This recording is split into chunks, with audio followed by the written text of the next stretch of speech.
अब बेंगलुरु की बैठक पे आ रहे हैं आशुतोष। आज पहली तस्वीर आपको इस विपक्षी बैठक की कैसी दिख रही है? एक सस्पेंस जयंत चौधरी से उठ गया, और दूसरा मैं चाह रहा हूं थोड़ा इस पर बोलिएगा, सोनिया गांधी जो फोरफ्रंट में आई हैं, डिनर वो होस्ट कर रही हैं आज, कि कितना इंपॉर्टेंट है?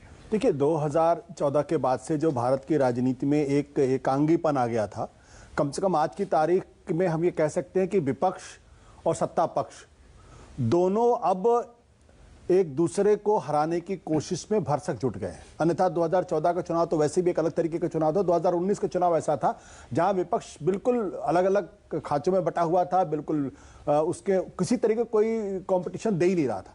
ये जो तस्वीर है कि चुनाव के 10 महीने पहले विपक्ष की 26 पार्टियां इकट्ठा हो रही हैं, उनकी बैठकें हो रही हैं, रणनीति पे चर्चा हो रही है, उनका विजन क्या होगा, क्या वो किन मुद्दों को लेकर आगे जाएंगे, कैसे केंद्र की सरकार को घेरा जाएगा, और उसके बरक्स बीजेपी की तरफ से कोशिश हो रही कि वो भी अपने सहयोगियों को साथ लें। उनकी भी एक संख्या बताई जा रही कि 30 तक हमारे संख्या है, तो एक तरफ 26 का आंकड़ा बताया जा रहा है, दूसरी तरफ 30 का आंकड़ा बताया जा रहा है। इसका मतलब ये है कि भारत के अंदर जो लोकतंत्र पूरी तरीके से सत्ता उन्मुख हो गया था, अब वहां विपक्ष मजबूती के साथ है। और अगर विपक्ष मजबूती के साथ है, 2024 के चुनाव में कौन जीतता कौन हारता इससे फर्क नहीं पड़ता, लेकिन अगर सत्ता पक्ष के साथ साथ विपक्ष मजबूत है तो आपका लोकतंत्र कमजोर नहीं होता। लेकिन अगर विपक्ष कमजोर होता है तो लोकतंत्र आपका वाकई में कमजोर हो जाता है। मुझे लगता है कि यह भारत के लोकतंत्र के लिए एक बहुत अच्छी तस्वीर है, बहुत सुखद तस्वीर है कि विपक्ष को पूरी ताकत के साथ लड़ना चाहिए। हार जीत एक अलग तरीके का सवाल है। 2024 के चुनाव में अभी कौन कह देगा कौन हारेगा, 8-9 महीने बहुत टाइम है अभी तो। जहां तक सोनिया गांधी का प्रश्न है, और मुझे लगता है कि सोनिया गांधी की मौजूदगी ने विपक्ष की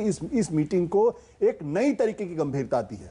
सोनिया गांधी अकेली विपक्ष में नेता है जिनका सब लोग अक्रॉस द पार्टी लाइन उनका सम्मान करते हैं, और उनकी मौजूदगी न केवल गंभीरता प्रदान करती है बल्कि यह भी प्रदान करती है कि कांग्रेस पार्टी भी अपनी इस मुहिम में बहुत संजीदगी के साथ जुड़ी हुई है, और उसके ऊपर भी एक कहीं ना कहीं दबाव है सोनिया गांधी का कि अब ये इस लड़ाई में किसी तरीके की कमजोरी नहीं आनी चाहिए। और शायद इसलिए भी है ना